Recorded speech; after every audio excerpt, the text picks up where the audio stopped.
Fellow Falcoholics, what is up? Welcome to a very special edition of the Falcoholic Live, episode 167. Here on to have some pre-Thanksgiving festivities. Thanks to everyone for tuning in and hanging out with us. We're not going to dwell on the things we're not thankful for, like that Patriots game. We're going to move on from that very quickly and transition into what everyone really wants to talk about, right? Which is draft takes, because right now the Falcons have a top 10 pick. That's exciting to talk about. We're going to get into how likely it is that they actually end up with a pick like that, some prospects to look at, just general needs, discussion, all that good stuff. We'll also be previewing the matchup this weekend with the Jaguars, which theoretically should be one of the most winnable games on the schedule. The Falcons are slight favorites. I believe 1-point favorites over the Jaguars. So, exciting times. But before we get into all that, let's welcome in our great co-host this evening. First of all, as you can see, we have Evan Birchfield, Director of Guest Personnel. He is at Evan Birchfield on Twitter. Evan, how are we doing tonight? I'm good. I'm kind of surprised how quickly Thanksgiving came. I feel like it was just Halloween time, but right here we are. Yeah. Time flies and the Falcons are bad. It just sort of the days bleed together. Also joining us today, we have Adnan Ikic at Say Which Way. Adnan, how are you doing tonight? No, doing well. I want to thank the viewers for spending their Thanksgiving Eve with us, talking a little football, talking some drafts. So, thanks for being here. Yeah. Absolutely, guys. Thanks, everyone, for hanging out, tuning in with us. Suspect it'll be a quieter night because it is the night before Thanksgiving. I know a lot of people are traveling. A lot of people are with family. So for everyone hanging out, we do appreciate you. Let's get into I see somebody already brought up the fact that I said I might, start cheering for the Bills. And, of course, immediately the Bills lose a terrible game, get their asses kicked. So, did I curse them? It's entirely possible. So for that, I am sorry, Bills fans. I will be. I don't endorse having a second team, but I will be cheering for the Bills on Thursday night. Yes, they play the Saints. Mm-hmm. So I will. I hope that they plaster the Saints on Thanksgiving. Yeah, me too. And it's been. Is that in Buffalo? I think it is. That game is in New Orleans. Just need the right Josh Allen to show. Yeah, the right Josh. That team has been so weird. It's been extremely weird. Don't really know what's going on with them. They just seem to be one of the most strangely, indecipherable teams in all of football at this point. So the season's been a lot of that, though. Just it has random teams losing, and some teams it's like they shouldn't win a game and they do. It's crazy. Yeah, Buffalo's one of those teams, and I know this isn't a Bills podcast, even though Kevin's trying to make it one. They're one of those teams where it's like there's no odds-on favorite, and they're like one of those mini teams that have those legitimate hopes of possibly winning it all this year. Even though I'm still on record, I still think the Chiefs are going to figure their shit out eventually, and just in time for the playoffs. But as of right now, there's a lot of parity in the NFL. There's 5 or 6 teams that could make a legitimate run all the way. And I mean, the NFL, there normally is parity, but normally there are those 1 or 2 teams where you're like, all right, yeah, that team's probably going to go very, very deep. It's just who's going to hit it hot right at the right point. That's what it seems like, and figure out all their stuff. We assume Tampa will probably do that. I know they just beat the Giants, but I mean, it's the Giants. But if they, beat I don't know who their upcoming teams are, but a worthy opponent, because they've struggled in games too. And then Buffalo's a great example. One, Kansas City. I mean, Mahomes, hasn't played great lately, but it seems like they're getting better. The Packers are good to make it to the NFC Championship game and lose. So that's been their MO. Yep. Yeah. Well, I have successfully given the Saints the kiss of death each of the last 2 weeks by picking them in my weekly picks. So I picked them twice now and they've lost both times. So I'm going to continue doing that going forward. So I am picking them against the Bills, but that's only to make sure that they lose. So you know that I have an ulterior motive. I'm willing to take the L in the picks as long as I can make sure the Saints lose. That's more important to me. So yeah, let's get into some draft talk. I know a lot of folks are excited about that. This is a very unique draft class. It's kind of the opposite of last year, where there was this sort of kind of glut of great quarterback prospects at the top. An elite tight end, a lot of elite offensive weapons, some good offensive tackles as well. But there wasn't really any edge players that were sort of worthy of that high of a selection, and the Falcons, probably would have considered that if it was there, but there weren't really any that were that high up on people's boards. Instead, this year, we've got a what is considered to be a pretty weak quarterback class where we may not even see a quarterback go inside the top 5.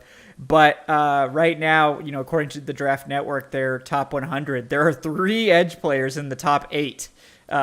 So completely different class. This is one of the deepest edge classes I think that you're going to see. I believe there's 20 edge guys in the top 100. So there's definitely an opportunity here for the Falcons to make serious investments at the edge position. But as people who have checked out my most recent mock draft will see, if they are picking closer to pick number 9, it's kind of unlikely that one of those top 3 guys, one of those top 10 edge rushers, is going to be there, particularly if no quarterbacks end up going in the top 5. So they may have to get a little bit creative if they stay at 9, but we should definitely consider other options there, and we'll talk about it. A trade down, for instance, could be a very significant option for the Falcons. For like the reasons I mentioned, like the quarterback class and all that. There's also some other players worth talking about that I'm sure you guys are familiar with. But to open this up, let's sort of actually dig in on are the Falcons actually likely to end up with a top 10 pick when the dust clears? Because a few weeks ago we would have said, probably not. They're probably going to be picking in the teens, mid-teens, something like that. 2 weeks ago they were picking 19th, and all of a sudden 2 games later they're 9th. So that's kind of how it's going to be this year with how these teams are sort of stacked together. But Evan, I'll go to you first. Where do you sort of see the Falcons finishing, and do you think a top 10 pick is actually something that's likely to happen, or are they going to be sort of outside of that range? I think it's likely. The schedule's not like all of a sudden getting easier. I know they play the Jaguars, but they could easily lose that game. And Detroit's probably the only other team where it's like they should probably win. But, who really knows with this team? Obviously, to Detroit. Yeah, I think if they lose to Jacksonville, like it's going to be really eye-opening. I mean, Detroit obviously is not a good team either, but like I think DeAndre Swift's really good. But like Jacksonville, nobody really scares me. So if they lose, on Sunday, that's going to be very eye-opening. But yeah, I mean, there's nothing stopping them from having a top 10 pick. I know we talked about it last time, but like I had the team projected to I think have 10 or 11 wins, and that's gone completely out the window because there's no run game. I thought like Mike Davis was going to be a bigger piece of the offense, and he's been terrible to the point where they're literally bringing like Allison off the practice squad to run the ball. So yeah, I think it's very likely at this point just because there's some tough games coming up. Tampa, Buffalo, got to play the Saints again, and we usually, those are usually split. But it would, I obviously want to see them sweep the Saints, but they split, playing Carolina again, and that'll be in Carolina with Cam Newton, not Sam Darnold. I mean, I could easily see them having a top 10 pick. Like this team's pretty bad. We don't know, especially if they're not getting Ridley back, and Patterson, hopefully gets healthy soon. But if his injury kind of lingers on, I mean, we kind of saw how effective this offense is without both of the, like, one or the other, but both of them not playing. I mean, the offense is pretty stale. So yeah. So I totally agree with you. I think that the Falcons do have some winnable games, but like it really depends. Like, they're probably going to win at least one game, out of Jacksonville, Detroit. The Saints, are very beatable. We've seen them get beat, back-to-back weeks now. They could sort of fall apart down the stretch, with all the injuries they're sustaining now starting to happen on the offensive line as well. So that's a team that's vulnerable. That could be another opportunity for a win. Carolina, the Falcons nearly beat them. I do think they're better with Cam Newton, but we'll see. We'll see what happens there. Adnan, how are you feeling about the possibility of a top 10 pick? Do you think the team does end up sort of finishing, in that range, which would mean that, they probably only win one or two more games, or do you think they'll do a little bit better than that? Well, if we lose to the Jags, then I will come on the show weekly and update everyone on our draft board and on Yes. On what it would take to tank and be as high as possible, because that's where we would be at if we lose to the Jaguars. Yeah, I'm with Evan on this one. There's some winnable games in here. The Lions are the other. That's the other game that just like jumps out at the page. They've lost every game except for one against Pittsburgh and Mason Rudolph as their quarterback, which they tied this past week.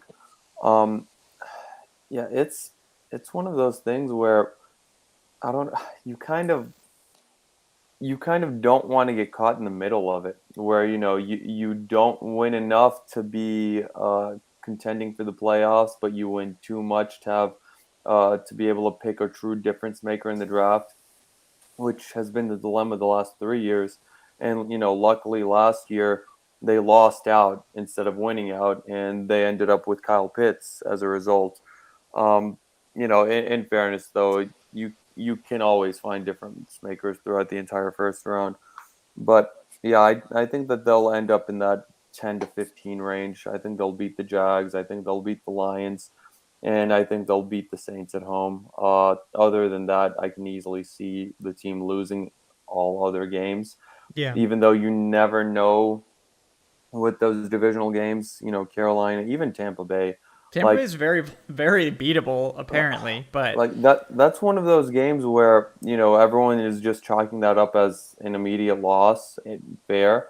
But, the Falcons in Tampa Bay, they fight it out like every single time. It doesn't matter how good one team is. I know in my series history article, I don't know off the top of my head, but the teams over the past 10 years have played down to the last possession a ridiculous amount of times. And, that's back when Tampa Bay was terrible and the Falcons were really good. And, in more recent times when the Bucs have been really good last year and the Falcons weren't. So, you never know with those division games. Those are games where you just can throw everything out the window. Carolina as well. Like you guys said, they're better with Cam Newton, but it's still a divisional clash. It's incredibly difficult to beat a division rival twice in 1 year. Even though I'm picking us to do that against the Saints, because I'm never going to pick the Saints over the Falcons, just out of principle. yes. Yeah, if you were to ask me right now, I'd say the team ends up 7-10 and picks 12, 13. Yeah, I think that's fair. Let me get one thing that. Oh yeah, go ahead. I was just gonna say one thing that hurts him against the Lions is I'm pretty sure that's a throwback jersey game, and they suck in throwbacks. Yeah, they always play like complete shit whenever they wear the throwback jerseys. Are they playing at home? Yeah. Oh, that's a loss. Oh, yeah. That's a big chalk that one up. That's a big L right there. Big L. Yeah. That's the other thing. So many things going against them. Yep. Oh, it's the Falcons, the Lions. There's probably going to be like 200 people in those stands. And 150 will be Lions fans. Yeah. That could be their best chance to get a W. So, I wouldn't be surprised if they show up. But we got George Costanza with the $5. He says, "Happy Thanksgiving." Thank you, George. Happy Thanksgiving, George. Happy Thanksgiving, George. He says eating a 22-ounce T-bone tonight, and I got a 24-ounce ribeye going for tomorrow. My dog and I are eating well. Thank you guys for doing the stream. Hope you all enjoy times with your respective families. Then he says draft take incoming. So here's the draft take. It's a separate tip. I think he ran out of characters. George with the $3. And we have to take this serious because George literally predicted the last draft pick in December. George could be Terry Fontenot, possibly. Yeah, he might be. It could be Terry Fontenot. He had the pick even before he was hired by the Falcons. Like he knew. He was watching the show way before. Like he knew where he wanted to be. Yeah. Says, all right. He says, I think if we are in the top 10, I would prefer to move down. But if they spend a top 10 pick on Jordan Davis, that wouldn't upset me. Still rather try to move down and get him. However, the 6'6", 330-pound defensive tackles don't come around often. Pure freak. Him and Grady, yes, please. Beefy. Yeah. I mean, that's definitely a player we're going to talk about because he's going to be available for the Falcons if they're picking in this range, more than likely. And yeah, guys, I don't know why the automatic tip thing's not working. It doesn't seem to be popping up, but if you want to tip, you can follow the link. It's in the show description, so if you go to the show description, it's there.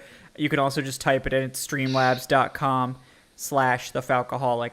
I'll put it in the chat, too, for folks. It should be popping up. I don't know why the automatic thing's not working, but apologize about that. But thanks, guys. And then please continue, Adnan, if I think you're about to say something. I was saying, like, Jordan Davis, he's not just, like, huge, but he can move.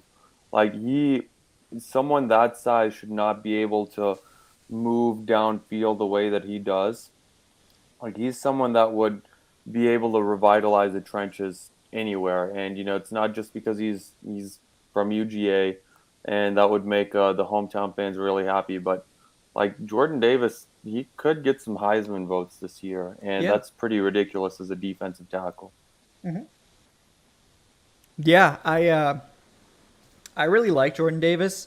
The usual refrain with a player like him is, can he affect the passing game? Because he does to an extent at Georgia, but it hasn't really been a huge part of his game. And, like you guys have mentioned, Davis is athletic. Like, he has the ability to do that.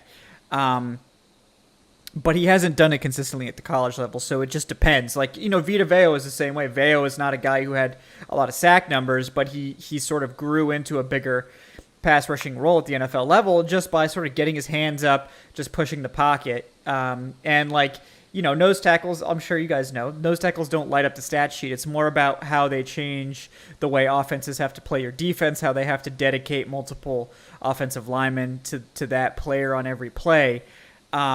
And it just depends on how important that is to the Falcons.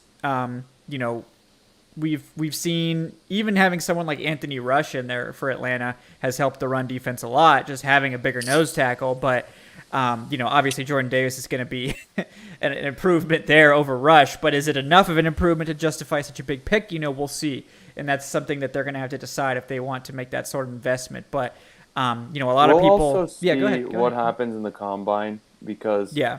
Jordan Davis seems like one of those guys that'll rise because of it, just because of the way he's going to be able to move at his size. So there's a possibility that if the Falcons are picking a 12 at 13, that Jordan Davis isn't even there for them. That he top 5 or something. Yeah, he kind of works himself out of that range. That's why you can never really be certain when talking about the draft this early because there's still so much that still has to happen. I'm not really super comfortable even doing like a legitimate mock. Like, of course we all love mock drafts, but like I wouldn't hold anyone. I wouldn't hold it against anyone if any of their mocks are incorrect at this point in the season. Mocks should be like really looked at after the Combine. Well, you see it every year where it's like right now, guys who are projected to go in the first round might end up just going like in the third or fourth by the time the draft actually comes around.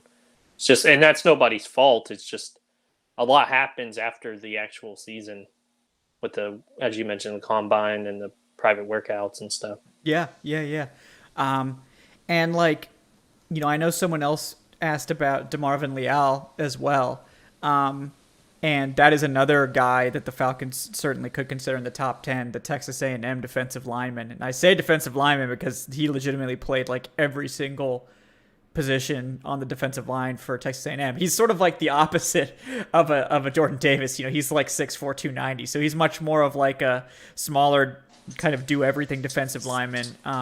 He's going to be more of an impact pass rusher. He's a guy that could probably play, more 5 tech, can bounce around and do a lot of different things. So I know, for instance, like Leal is higher on a lot of boards than Jordan Davis. I don't know if that's necessarily fair because I haven't really watched a ton of Leal, so I can't really say who's better between the two of them, but that is absolutely someone that they would consider as well at that spot. Yeah, let me hold on. I think we Yeah, can go ahead, agree go ahead. though it needs to be preferably a defensive lineman or something along the defensive line, like without reaching, obviously, but that would be the ideal choice right now. Yeah.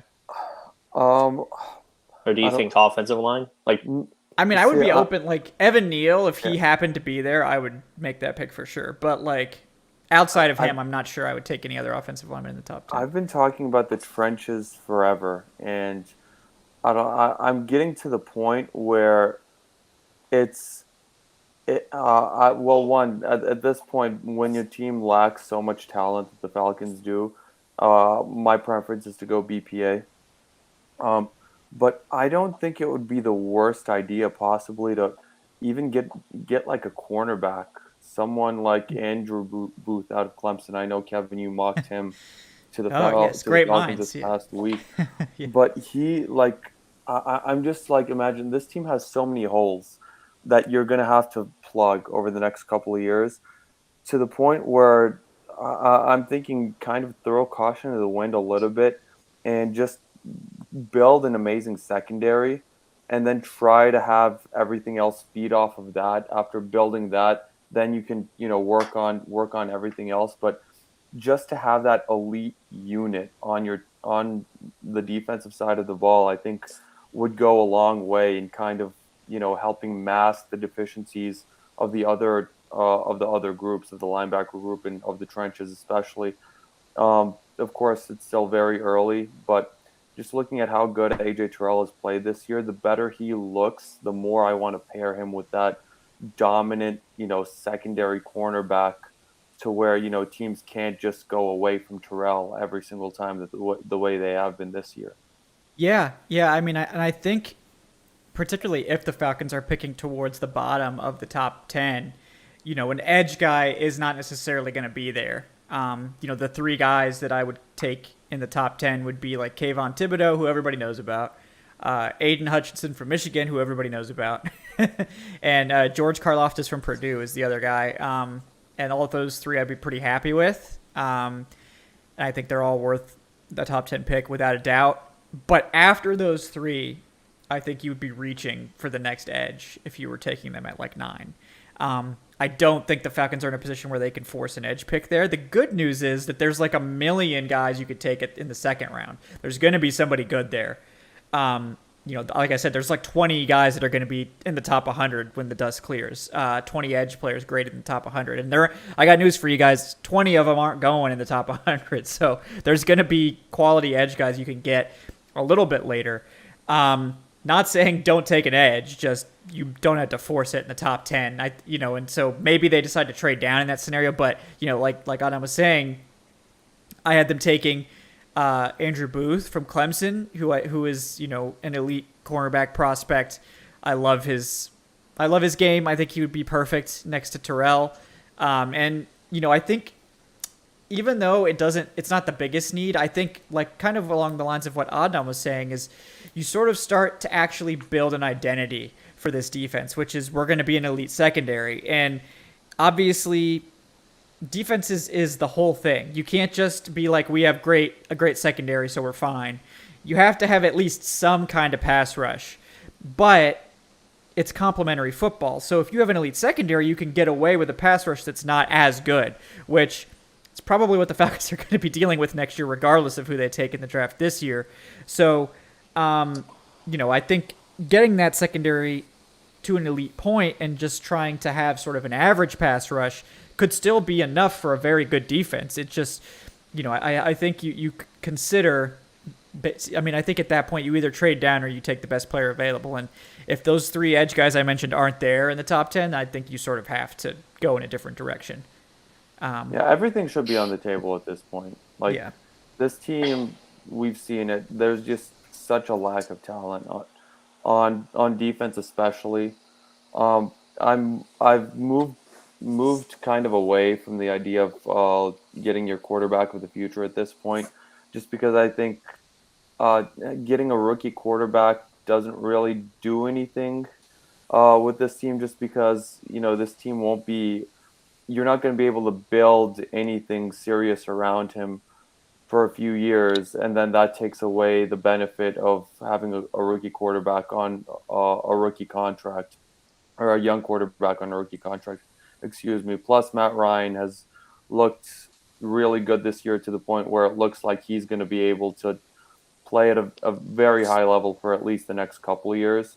So if we didn't take one last year when that quarterback class was really good, when Justin Fields was there, I wouldn't want to force it this year. And I feel like we can kind of kick that can down the road just a little bit more, and try to build up this defense a little bit. You already have Kyle Pitts in place. Maybe get a secondary weapon for later on when that rookie quarterback comes in, or when that young quarterback comes in. Then you have the team built around him for him to succeed, kind of the way the Falcons were in 2008 when Matt Ryan was drafted. Yeah. And I think, speaking of quarterbacks, like, it's not off the table for the Falcons, but I think it's very unlikely, just because if they wanted to take a quarterback, they would have done it last year. They're not going to get a better opportunity than that. They're not going to get a better prospect than Justin Fields. None of the quarterbacks in this draft even come close to Justin Fields, in my opinion. I do really like Malik Willis, and if he happened to still be around in the second round, which I think is very unlikely, I would absolutely entertain that. I think Malik Willis is a high-level quarterback prospect, but he's a guy that is going to sit for a minimum of 1 year. Like, you can't just put him on the field. It's not going to work. It would be terrible for him. It'd be terrible for your team. So, yeah, go ahead. Yeah. Oh, I was just gonna say, would you like to see them at least take a shot at I'm not a draft expert or anything. I don't know who the certain quarterbacks are in the mid rounds, but like in the 3 to 4 range, take a quarterback just as let's see how he is. I mean, because there's some quarterbacks in the NFL right now who are starters, and they were taken like in that range, and it didn't like break the franchises like Dak Prescott, for example. It's like the Cowboys didn't go all in on him. They just kind of stumbled upon him and was like, oh, wow, this guy's, pretty good. And now he's their starting quarterback. But like the Falcons haven't, obviously the new regime's new, but like the old regime just didn't even bother like trying. It was like, oh, here's a 7th rounder, maybe, know. So, I think Sean Renfree was really one of the few where they actually like tried getting a quarterback. But, obviously you don't take one in the first. Do you think it'd be worth, in those like 3 to 4 range, taking somebody just to see? Like, obviously not reaching, but it's an option.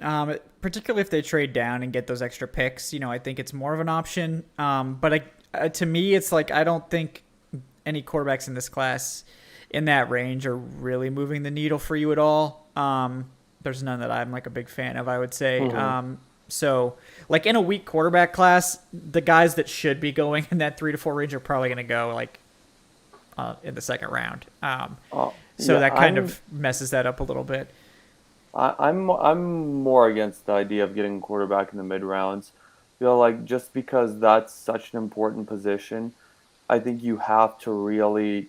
You can't half-heart it. Like, if you're going to get a new franchise quarterback or you're going to try for one, I think you have to go completely all in on it. And there are examples, certainly, that Dak Prescott was a 5th rounder, Russell Wilson was a 3rd, Derek Carr was a 2nd rounder, and we know Tom Brady. But, I don't know, I just feel like it's so rare where even those teams, like, had they known that these guys would be this good, they wouldn't have waited that long to get them. So, maybe you can stumble upon someone, you can get lucky like that, but the Falcons franchise hasn't been one to really get lucky with those kinds of things in its history. Exactly. I think you sort of see what happens. Like, I don't think it's going to be an option at the top, so you kind of wait and see what happens in the second round. If somebody does fall, if Malik Willis is there when they pick in the second, like, sure, absolutely. I think that's worth it. But Does it help the team in 2022? No. But I think at that point, if you have somebody fall into your lap in the second round, you just do it. Like guys I would consider there, like Desmond Ridder, I liked him last year too. I would consider him in the second round. Sam Howell's somebody too. I think Kenny Pickett has been sort of rising up boards a bit. I think he's certainly worth checking out on day 2. Carson Strong, it's funny because Carson Strong's like a typical pocket passer, but that's sort of gone out of style in today's NFL. So it's like, oh, maybe you don't want a pocket passer anymore. But he's certainly someone I think who has some potential. But if you don't get additional picks, it makes it really dicey because you desperately need those day 2 picks to fix the major holes on this roster. And if you don't get any extra ones, it's going to be really hard for that. So let me get to some tips here because we have a few coming in. We got Corey Carter with $3. He says, Falcons are having their worst sack season in franchise history. So let's preview this Sunday postgame show by talking about how we didn't get any pressure on Lawrence, made him look like the second coming of Montana. The Falcons still might win, though. Bro, I hope not. I'm playing against Lawrence in fantasy this week. I need the Falcons defense. I picked up Lawrence. I did pick up Lawrence. But to be totally honest, the Falcons have actually played rookie quarterbacks pretty well this year. In terms of the defense, they've actually not been that bad against rookie quarterbacks. I think the defense as a whole has actually been pretty good against the pass. Outside of like Dallas, but Dallas obviously was too much for this team to handle. But against offenses that aren't brimming with talent, this defense actually I think is okay. Like they can handle it. But like against a team that's like straight up better than him at every position, like Dallas, it's going to be really ugly. So I don't think that's going to be the case in Jacksonville, at least. So then we got Brandon Brass with the $5. He said, George Karlaftis or Breece Hall with the first round pick. Definitely Karlaftis. I do like Breece Hall, but I don't really see him as like a first round sort of guy. Definitely later on, I would be interested in adding him. But yeah, I mean, Karlaftis, absolutely. Like if he's there when they're picking at 9 or even before that, I think he's definitely someone to consider. Karlaftis is a really good edge defender. He's huge. He's great. I'm big into that one for sure. We got Ray Moon with the $5. So much draft talk. Can we lose to the Jags first? No, draft talk waits for no man, Ray. Okay. Corey, I believe Desmond Ridder is coming out. He's like all but officially announced it. I think he walked it there like senior day and stuff at Cincinnati. So I believe he is coming out. I don't know if he has a choice about it or not. I don't know if this is actually a senior season, but I believe Ridder is all but confirmed. He also should strike while the iron's hot. Cincinnati could be in the playoff. They probably will be in the playoff. Yeah, it's wild, Got to champion my group, my fellow AAC team finally getting a shot at the playoffs. So. I mean, I think they'll get plastered by Georgia in the first round if they do play them. But definitely, get there is legit. Like, well, George. To be fair, Georgia's probably going to plaster any team they play anytime. Yeah. So. This is the year. Go Dogs. This is the year. Dogs. It has to be this year. If it's not this year, I just don't know. They're just head and shoulders above every other team. It's kind of crazy. It's like a down year for the SEC. I mean, like, there's not as many elite teams in college football this year either, but Georgia's still like head and shoulders above everybody else. So, but yeah. All right, we got Dylan Lee Spires with the $3. Thank you so much, Dylan. He says, is the cap situation really that bad if we do extend Ryan and Jarrett? I know it's super bleak right now, but maybe we can fill some holes in free agency. Dylan, it's not that bleak because the cap is going to go up a bunch. We know that. Can pull up sort of the estimates based on the higher cap here for you guys. It's not going to be great. It's not like the Falcons are going to be major players, but they are a little bit better off. I think they have something like $13 million right now. The flip side of that is they only have, 30 players under contract, so they're going to, most of that is just going to go to getting just guys out there. But there are some moves that the Falcons can make. and I know you guys want to know what those moves are, so we'll get into that a little bit here. But extension for Ryan is like required. Like if they're not planning to post June 1st trade him or anything like that, which I don't think they're going to do. I think they've sort of committed to Ryan at this point.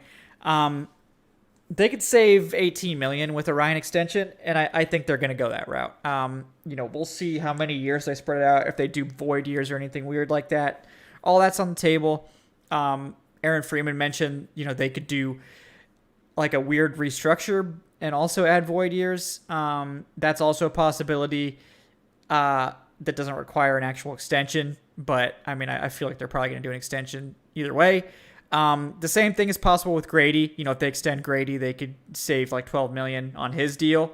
So between those two, right there is like, $40 million almost or something like, it's like $30 million in space right there. So that obviously helps a lot. There's certainly some moves you can make to free up a little bit more.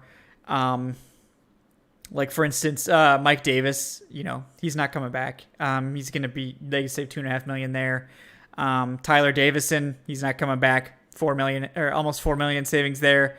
Other than that, not really anywhere else to create money. But with all those moves, you're looking at like, 36 million plus the 18 or whatever they have right now. So, you're looking at like going into the season with roughly, the off season, roughly, I don't know, like 43 million, 50 million, something like that. And like, that's not a lot, but it's enough to make a couple moves. It's a hell of a lot more than they had last year.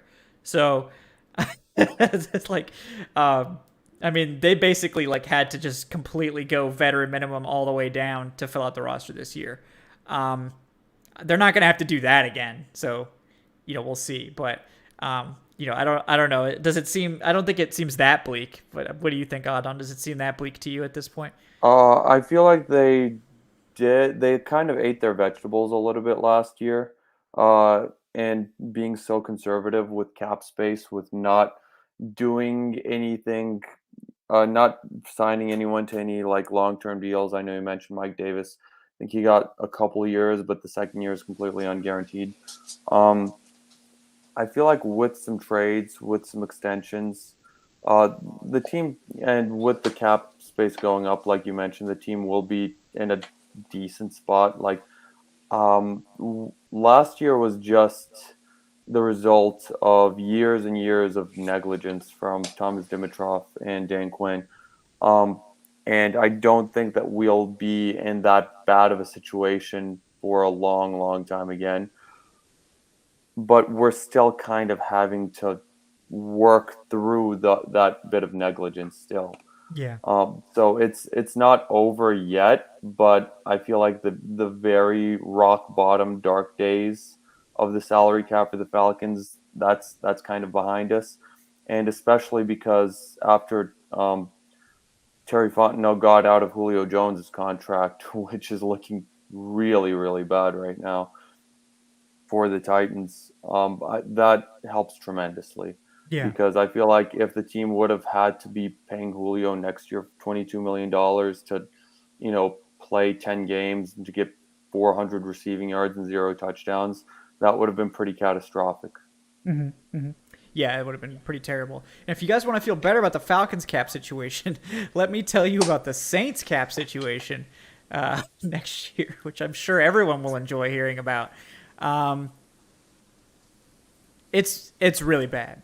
It's really, really bad. Like, the Saints are, like, head and shoulders worse than every other team. The Saints are on the hook right now for $265 million in cap spending next year, with only 40 players under contract. In case you guys don't know, the maximum cap is $208 million. So the Saints are effectively like $50 million over right now for next year.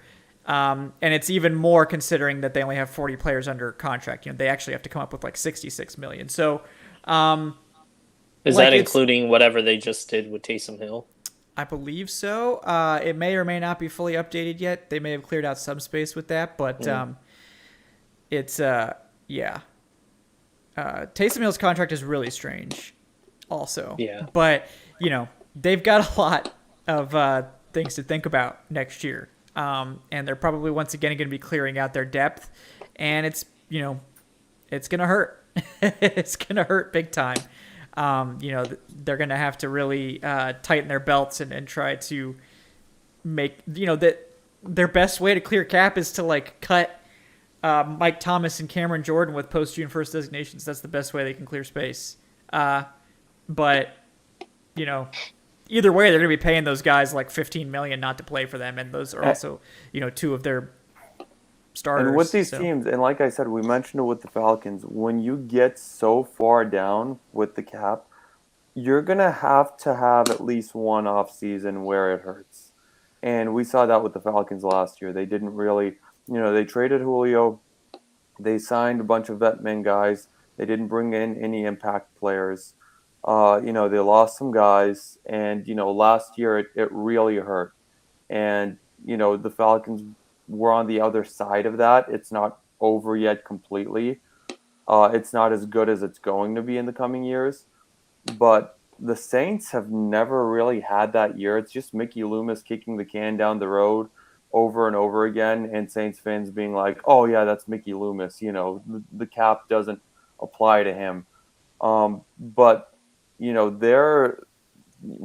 got in trouble this past offseason, too. They had to cut some guys, they had to cut some really good depth pieces. And, they're going to eventually have to have a year where they really kind of tighten it up and they cut a bunch of guys and they can't really do anything about it. And that's still a team that, it's not like a few years ago where you can justify kicking that can down the road by having a team that's close to Super Bowl contention, a team that's in the NFC Championship game. They're completely middle of the road, just like the Falcons. They have one more win than the Falcons. And while they have a more talented football team, that's a team that's not really, on anyone's like short list of Super Bowl contenders. And that's still a team that has Trevor Siemian and Taysom Hill as their quarterbacks under contract next year. Yep. If that, I don't even know if Siemian is under contract for them. I don't know either. That's a good question. But they don't have a quarterback under contract. So it's I think it's, well, I guess Jameis. Oh no, Jameis isn't under contract. No, it's a Jameis void is not year. under contract, It's a void year. Jameis is counting $3 million next year to not be there. So if he re-signs, whatever he's making will be on top of that. There are so many void years on the books for this Saints team. It's ridiculous. Man, that's wild. Absolutely wild. This is what happens when a team it's like when you figure out that one mechanic in a video game and you just keep doing it. You don't really understand it, but it's like, oh, this is working. This is giving me free money. And then you realize it's like, oh, I was taking out a loan, and then you owe $1 million at the end of the day.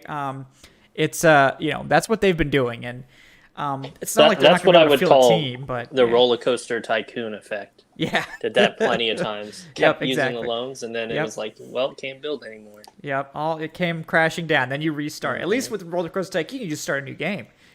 Right. You don't have to deal with the consequences. Yeah, that's true. You can't do that. It's not Madden. It's not roller coaster tycoon. So, but yeah, it is a difficult situation. The Falcons do have a difficult situation, but it's not anywhere near as bad as this year. They'll be able to make some moves, and I think the difference will be that the Falcons will, be able to spend on some mid-level veterans that they really couldn't this year. They will have more flexibility to do that. So I think the depth will be better. Will they be able to go out and get a bunch of impact starters? Probably not, but maybe one or two. It won't stop people from adding Dave Choate at the Falcoholic, telling him that we need to sign everyone. In fact, it'll be worse. Yeah, it'll be even worse. We have money now. Why isn't Allen Robinson on this team? Yeah, exactly. So, I think speaking of places they should add impact starters at, I think offensive line. This Patriots game sort of brought it to the forefront in my mind, but. If I'm the Falcons, Evan Neal, I think anyone who follows the draft knows that Evan Neal's sort of like the blue chip guy right now. Just this dominant offensive tackle. He's big. He's athletic. He's awesome. He's going to be the first offensive lineman drafted. If he happens to be in range, I would take him without question. I wouldn't take him over Kayvon Thibodeau. I wouldn't take him over Aiden Hutchinson, but I would take him. He would be like the third player on my board. So, if he happened to follow the Falcons, I think they would do that. But if he doesn't, I'm just not sure there's another offensive lineman that the Falcons are going to be considering there. Maybe after a trade down, they could consider guys like, Darian Kennard or Tyler Linderbaum, who's like a center. But to me, a guy I really like, and if you looked at my mock draft, you'll be familiar with him, Daniel Falele from Minnesota, who is 6'8", 380, and actually a really good athlete. He's only played football for like 2 years, but I feel like when you're 6'8", 380 and you can move like he does, you just sort of like, there's no way you're bad. Like, sure, like you probably shouldn't start year one like a ton, but I do think it's a legitimate. This is a good time, I think, for Falcons to target a right tackle in the draft, and maybe you can afford to go after one of those super high ceiling project guys. Let him sit for a year, let McGarry sort of ride out his final year of his rookie contract, and then throw in Falele next year as this sort of giant road grader. I would like that, but we'll see what happens there. But I mean, other positions they might look at, like I know wide receiver is a big one. I don't really think it's a first round need. Maybe you guys disagree, but I mean, what are you guys sort of thinking if you were picking for the Falcons? What would be sort of the positions you would be focusing on? We talked about edge, we talked about corner a little bit, we talked about like Jordan Davis. Is there any other positions you'd really be looking at? I feel like it would have to be either for me it's either the trenches or in the secondary, and I think we have to operate under the assumption that Richie Grant will be a full-time starter next year. You didn't invest a high second rounder into him for him to continue sitting on the bench. But yeah, it's one of those. It's offensive line, defensive line, or cornerback for me at the moment. I wouldn't really be, thrilled with something else, but of course, I am on record of saying, BPA. So if they have someone on the board that's really like, they really can't pass up the way Kyle Pitts was there last year. We didn't really need a tight end, but he was definitely the BPA probably the BPA of the entire draft. Then, I can't fault them for going BPA because the Falcons aren't in a position where, you're one piece away and then you're reaching for that piece, you're reaching for that position. We're in a position where we are many, many pieces away. So, at this point, you just have to focus on adding talent. Mm-hmm. Yeah, I mean, running back is one. I feel like if they don't trade, I feel like if they trade down, the chances of them taking a running back on day two go up a lot. And I think, that obviously would help the offense. It can be, we've seen it, a high level running back can sort of jumpstart your run game. They still need to make a lot of moves on the offensive line, but I think if they do trade down and get extra day two picks, or they make other trades, Deion Jones, Calvin Ridley, other possible trades like that, pick up additional day two picks, I think the chances of that happening go up. Wide receiver is happening. There's going to be a wide receiver pick pretty early. And just to answer Robert Kelly in the chat, yes, I would take Kyle Hamilton. Yeah, but I don't think he's going to be there where the Falcons are picking. I think Hamilton probably at the moment goes top 5. Yeah, I would. He is. Kyle Hamilton's actually number 2 on Draft Network's board, which I get. For the Falcons, I would have it. My top 5 would be Thibodeau, Hutchinson, Evan Neal, then Kyle Hamilton, and then probably like Derek Stingley Jr. as 5. But they're all really close. They're all really good. For the Falcons, I think you would take the two like top 5 edge rushers or the potentially elite tackle over a safety just from positional value. But Kyle Hamilton, if we're, sitting there at 6 and he's still there, or 7 and he's still there for whatever reason, then yeah, absolutely. It's just pure BPA at that point. You don't, say no to that. But I doubt it. I doubt he makes it out of the top 5. People will want him. Teams will covet him for sure. But wide receiver is the other one we haven't touched on a lot. There's a lot of great wide receivers in this class. It seems like we say that every year now. But on day 2, I do believe the Falcons will add a wide receiver. I just don't know which one it'll be. There's a lot to choose from. We've talked about Drake Jackson on here. Love it. Maybe with his injury, he might be in range. Drake London, yeah. Oh, yeah. Did I say Drake Jackson? Yes. Oh, okay. I'm also fine with Drake Jackson also. But, funny enough, isn't it? There are 2 Drakes. They both play for they both play for USC. Drake London and Drake Jackson. So that's probably what, that's going to be a big problem for me. But maybe we can take them both. Yeah, why not? A double dip at USC. I'm fine with that. George Pickens. I know Georgia fans love Pickens. He pretty much missed the season. That's the only reason he might be available in the second round. But he also has a few maturity issues. He does. He does. I remember he did get suspended for getting into it with some Georgia Tech guys last year. But it's definitely not something where it's an absolute deal breaker. No. And then you have Jameson Williams from Alabama, obviously having a just amazing season. David Bell from Purdue is a guy I take a lot in mocks because he tends to be there sort of late in the second round. I think he makes a ton of sense.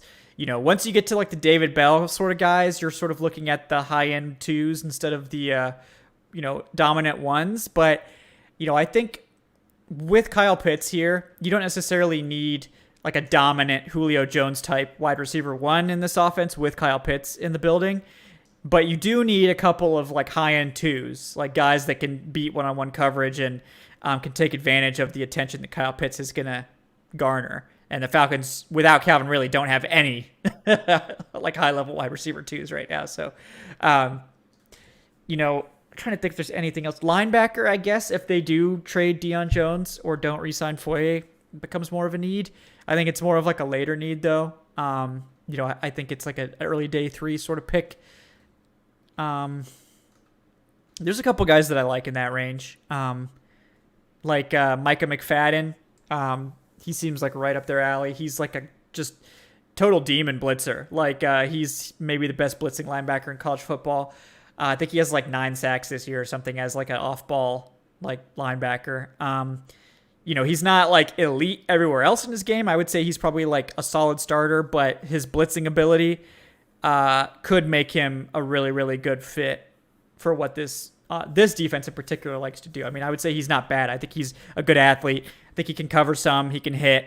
But, he's not Brandon Smith, where he's just this elite athlete at linebacker that's going to do all this stuff. But Mike McFadden, very good pass rusher. So, but yeah, there's just a lot of places they need help. They're probably going to be looking for another tight end too, because Hayden Hurst is going to be leaving. Maybe you could. This is a really good tight end class actually. So maybe you could probably find someone on day 3 that can help you there. But there's really, it's is there any position we haven't talked about at this point? I feel like we've said every position. We need all of them. We need every position. I won't say no to anything at this point, which is not a great position to be in. But some of these things are going to have to be free agency. I do think they're probably going to go after an offensive lineman in free agency. I doubt it'll be a tackle because it'll be too expensive. But trying to find a veteran, either center or guard, to compete with Mayfield, Dahlman, and Hennessy, I think that's very likely. So we'll see what happens there. But I think they need to go into the season with at least one veteran in there to sort of mix it up. Even if they, and if Hennessy and Mayfield end up beating out the veteran, that's great. But you can't go in there without any sort of backup, any sort of competition. Anything else with the draft you guys want to touch on before we move to some Jaguars talk here before we wrap up? I think we hit it all. Yeah, I think we've basically done all we can at this point in the season. I mean, it's November. We can't really, go too much more in depth. Yeah, because we don't know where the Falcons are picking. We don't know the rest of the draft order. We don't know who exactly has declared. They could lose out and make it obvious, or they could technically win out, make it. Hey, I'm telling you, if we lose out and beat New Orleans, yeah, I'd consider that a successful year. But that's top 2 pick. Probably. No, I they'd don't have think 5 so. wins in that case. Yeah, Well, they'd I have think- 5 wins. I expect if they were to just straight up lose out, they'll probably be picking in the top 5. If they win one more game, it depends. Probably yeah. 6 or 7. If think they they'd win still 2 be- more games, they'll probably still be in the top 10. But I think they could still be 5th if they win one more. I think it's entirely last possible. year- Yeah. Because, well, if you give Jacksonville a win, then Jacksonville's only 1 win ahead of you in the draft order. So And also, the Falcons have the weakest strength of schedule in the They NFL. do. That got the matters a tiebreakers. lot it because does. that's the main tiebreaker in the draft. It is. It's really If the the only Falcons one. are Yeah. tied in record, then the Falcons will get the higher pick because they've played the weaker schedule. That's what's funny is like they have the weaker schedule, and it's benefited them because these teams like all of a sudden suck. Like the Bills should have a better record, but they just keep Yeah. like shooting themselves in the foot. And it same may with, not like, end up Tampa. that way. Yeah, like if the Bills Yeah. rebound and have a great season, if some of these teams end up finishing stronger, the Falcons' strength of schedule will get better. But I still don't think it's going to be a great strength of schedule. Like they'll still be probably under 500 strength of schedule, which for the record, every single team picking ahead of them right now, except for Miami, which is the pick is owned by Philadelphia, but it's Miami's pick. Every single one is above 500 in terms of their strength of schedule, and the Falcons are at 454. So they've got a ways to go before that becomes an issue. And like a lot of these teams, like Miami has started to play better. Seattle probably going to win a couple more games. Who knows? Chicago, I don't know. But Philadelphia is probably going to win a bunch of games. They're at 11. They're probably they look better. So like, it really just depends on the Falcons. If the Falcons look better and play better, then they're probably going to pick closer to where they are now. If they collapse, there's a chance they end up in the top 5. So, Falcons, it's in your hands. We would like it if you played better, and that would be more fun to cover. But I would say just pick one. Don't win like 3 games and be terrible the rest of the time. Just like either like win some games and like be spicy, or like or just lose. Hopefully don't lose like you did the last 2 weeks, but make it respectable. It's saying a lot that the Falcons are literally 1 game outside the playoff picture, and we've spent the And they're last 40 picking ninth, minutes yeah. talking about the draft. Yes. Well, 'Cause that tells you the confidence we have in this team moving forward. Well, coming off the last 2 weeks where they've scored a combined 3 points, I think it's understandable for us to be feeling that way. So we'll see what happens this weekend, right? Great seg into some Jaguars talk. So the Falcons get to play the Jaguars this weekend. It is maybe the easiest game that they're I'd going to still play say so the far. Lions. I'd still say Well, the I mean Lions. that they've played so far. That Oh they're gonna yeah, play so far. Oh, I thought you Um, meant like overall. No, the Lions is going to be the easiest probably, but Oh no, the Jets are pretty bad too. Jets with Yeah. Zach Wilson. yeah.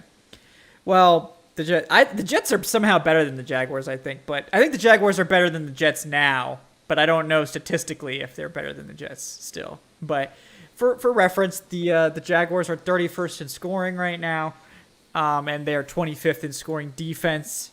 They've struggled on both sides of the ball. They're a little bit better in terms of yardage, but the Jaguars actually have fewer turnovers on defense than the Falcons, which is really saying something. But the Jaguars' passing attack, not great. The Jaguars' rushing attack, better, more like league average. So they are, however, worse than the league in scoring efficiency. They do not score very often. I believe they score on only 24% of their drives, which is, like I said, the worst in the league. So, this is a team that has really struggled. And they've looked better some weeks, and they've looked worse some weeks. But ultimately, the talent level for this roster is just not very good as a whole, which I think is a good matchup for the Falcons. If the Falcons aren't out-talented by you, they could probably beat you. Because the Falcons, are like have a base because the Falcons have a franchise quarterback in Matt Ryan. They sort of have a baseline of we can maybe beat teams that don't have that, and I think that's sort of where we are with a team like the Jaguars. But I'm interested to hear your guys' confidence level in the Falcons going into this matchup with the Jaguars, which, as we've talked about, not a particularly fearsome defense, certainly not a fearsome offense. So, Evan, I'll let you go first on this one. Yeah, I mean, if there was ever a point to think the Falcons should win a game, I think it's this one. I mean, obviously Detroit too, but Jaguars aren't a great team. The thing that's holding the Falcons back the most is if Patterson doesn't play, and I'm pretty sure we would have heard Ridley was playing if he was going to play by now. So, yeah, assuming he's out too. Matt Ryan doesn't have a ton of weapons there. I'm kind of thankful because I was supposed to cover this game, but the NFL made the rule where this year because of COVID, so I don't have to go up to Jacksonville and see this train wreck. But it could be like a really ugly game. Both sides. Jacksonville just lost Agnew, who was kind of like a Cordero Patterson light, where they've been using him a lot in their offense. He's out for the season. Trying to think who else. James Robinson, he was limited in practice. He's dealing with a heel and a knee injury. And also on defense, they have Shaquille Griffin, who's been, I think, their best corner. He's in concussion protocol. So they've got a ton of injuries on their team. We've got some minor injuries here and there, but some of our best talent who haven't been on the field in a little while. So, yeah, it could be ugly. Yeah. I mean, Jamal Agnew, I think, is their fourth leading receiver. He was also their kick returner. I think he had, what was it? I think he had multiple return touchdowns this year, or maybe just one.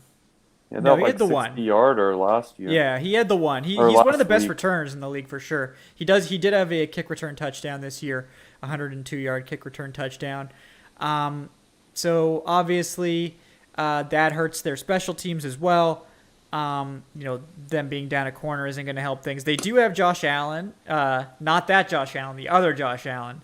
The superior one. The superior Josh Allen. He destroyed the build Josh Allen. Yes. Had a pick, a fumble recovery, a sack that game. Yep. Yeah. So he has 5.5 sacks and 9 tackles for loss to go along with 12 QB hits. So he is absolutely a threat.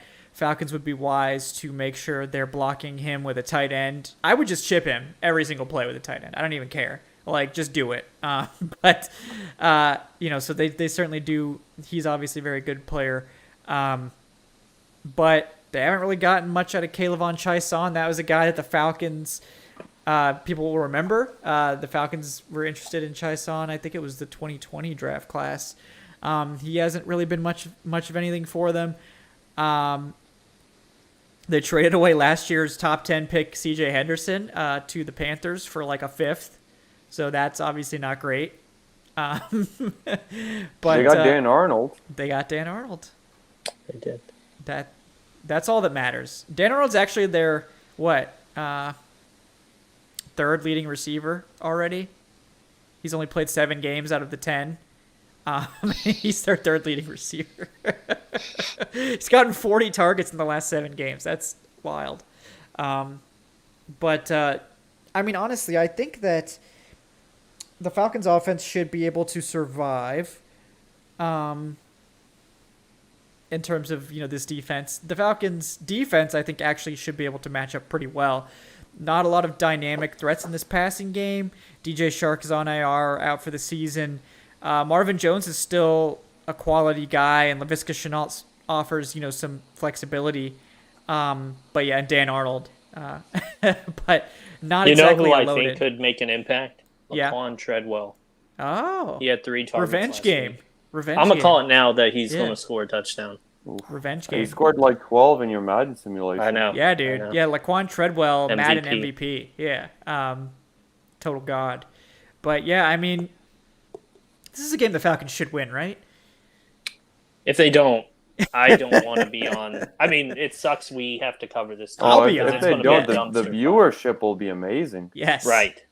But I can always count on you guys for that. The thing to remember for the viewers is we don't play or work for the Falcons, so you can be angry with us, but don't be angry at us because it is not our fault. If we had any impact on the Falcons, we'd have Creed Humphrey at center right now.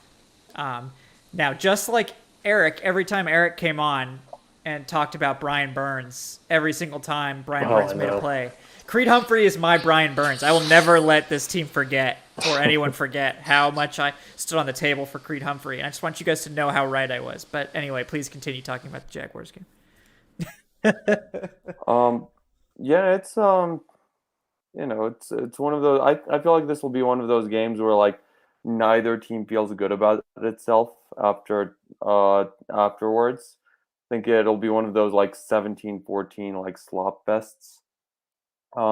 Yeah, I'll pick the Falcons. I think the Falcons will win this game. One, because they've been actually very good on the road for some reason, and yeah, it's I trust Matt Ryan more than Trevor Lawrence at this point to make those plays at the end of the game.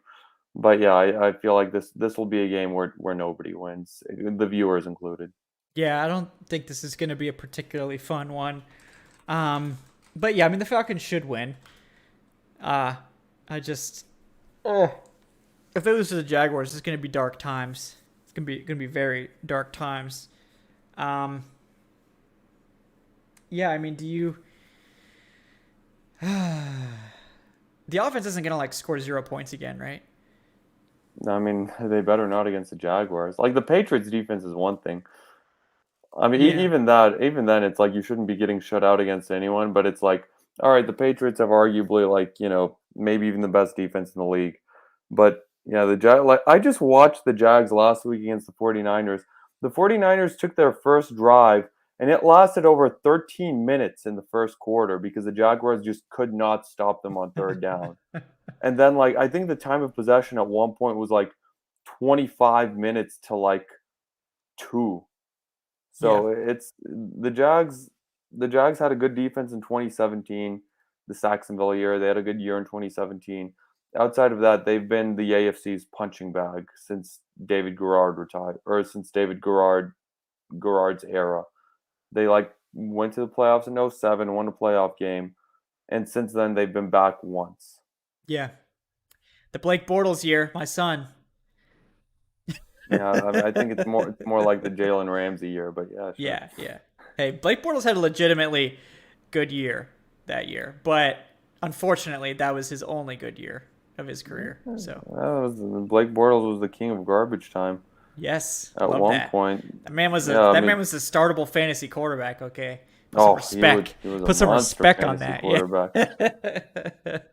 Yeah, I remember they put him in the NFL's like top 100 at one point. And I'm like, what are we doing here? Yes, he was like number 52.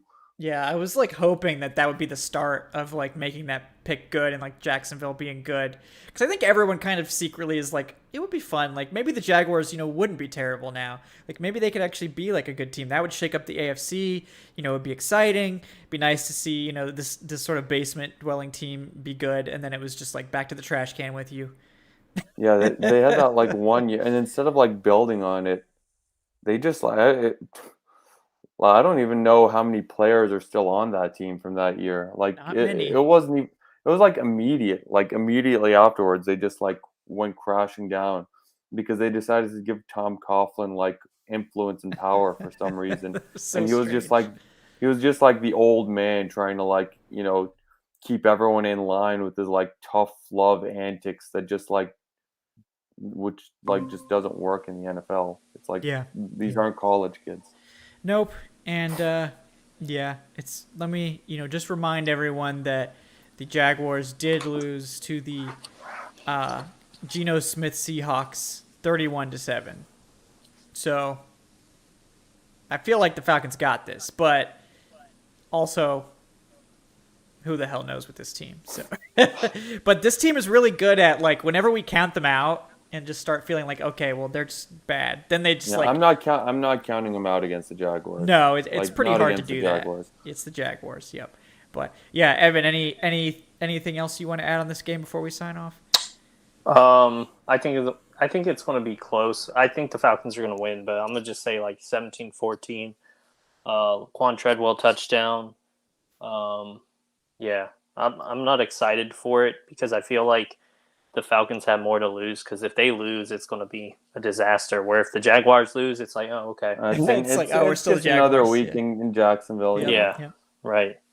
No, I it's, will. yeah. My bold prediction will be we'll get another Young Wei-Koo game-winning field goal. Yeah. Maybe not at the last second, but maybe it'll be one of those where he kicks it with like a minute and a half left, and the defense clamps down.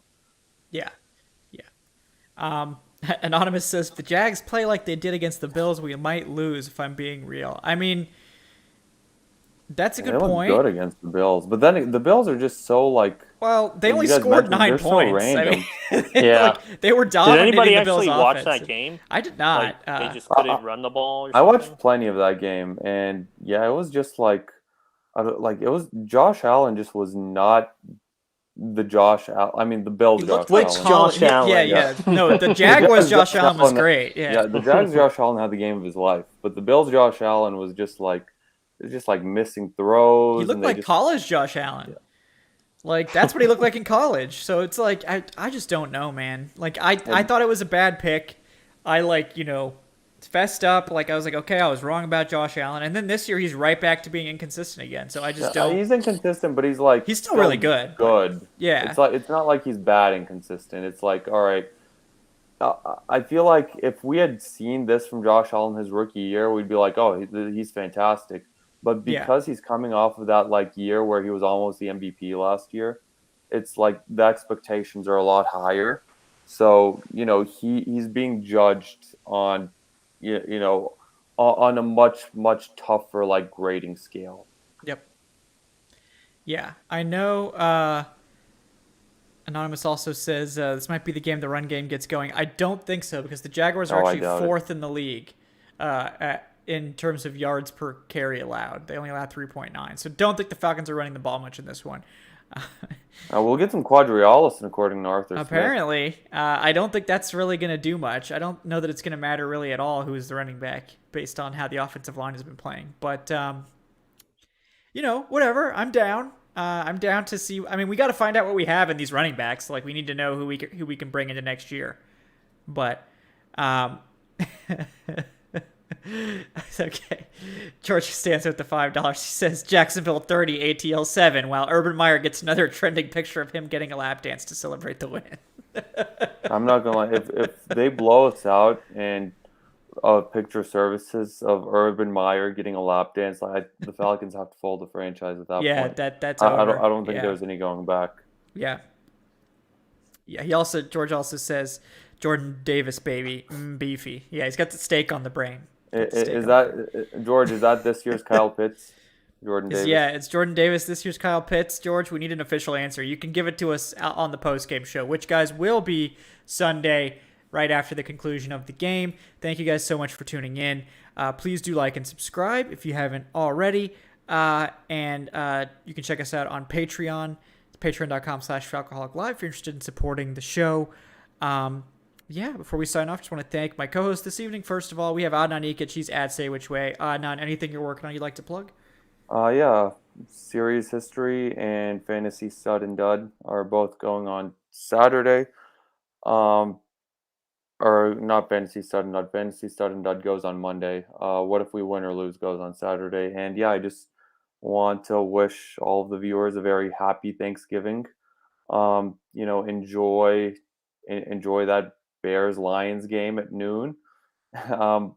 But yeah, in all seriousness, don't neglect your family to watch the fucking Bears game. You can skip that one. I feel pretty confident you can skip that one. Just turn on the afternoon game. Yeah, the Cowboys game will be, that should be solid. Yeah, that one looks better. Yeah, the Bills-Saints game, that's one that that'll be a good one. But was it last year the Saints lost on Thanksgiving too? Or maybe it was the year before. I can't remember. I don't remember. I just remember they beat us on Thanksgiving. Well, that was several years ago. I don't remember that game. I forgot that one. Yeah. But yes. Have a great holiday. With your families. Thanks for tuning in, and we'll be here weekly. Yeah, we will. We will continue to be here regardless of how bad the team is. Yes, George says Jordan Davis is his official pick, so we have to pay attention to Jordan Davis now. That means it's official. We can chalk it up. So you can get rid of the mock you drafts. know what I respect about George? I respect the fact that he picks one guy and he sticks with it. It's November. It was November last year when he announced the Kyle Pitts. It's not like these, draft analysts where it's like, oh, it's gonna be this pick, and then they like change their mind. It's gonna be no. George is a man of principle. He chooses one guy and he sticks with him. Yep. Yeah. George has takes, okay, and he's consistent with his takes. He's got the hot takes, but he doesn't shy away from the hot takes. He gives the hot take and he stands behind it. That's a true take artist right there. You don't move on to the next hot take. You just deliver the one. All right. Also with us, we have Director of Guest Personnel, who's working some magic for us next week, I believe. I'm excited to talk about that more. He is Evan Birchfield. I don't even know what's going on next week. Yeah. Add Evan. We have to get Evan in or we have to get Adnan in the loop on this one. But yeah, Evan, anything you're working on you'd like to plug?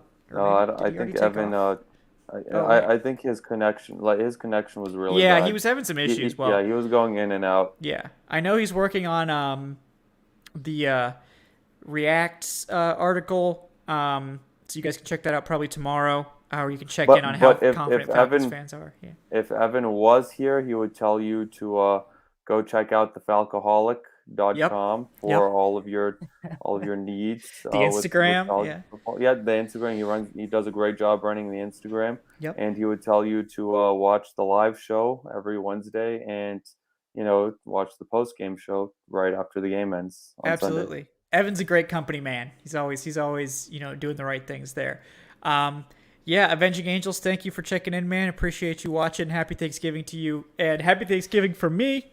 Kevin Knight at Falcoholic. Kevin, I'll have stuff coming throughout the rest of the week as we get ready for this game. But yeah, guys, George wants to know on any Braves World Series gear yet. Yes, I actually the only Braves World Series gear I got was from one of those street vendors at the parade. he was selling like World Series shirts for like $20 each. So I was like, you know what? Why not? Let me pour some money back into the economy and help these entrepreneurs out. Exactly. That's Adnan right there. He's really doing his part to juice up the economy coming off the COVID year. So applause to Evan or to Adnan for that one. It was a pretty good shirt. I'm not gonna lie. Hey, sometimes those street vendors are on point. Don't diss the street vendors. They sometimes got shirts. Sometimes better than the legit ones. So yeah, I made sure that all the names on the back were correct. That's smart. It's a good call. Good call by you. All right, guys. Thank you so much for tuning in. Like I said, we'll see you guys on Sunday for the post-game show, probably around 4:15 approximately. Until then, guys, have a great night. Have a great Thanksgiving. We will see you on Sunday. Have a great one, guys, and happy Thanksgiving from everyone here at the Falcoholic. Good night, guys.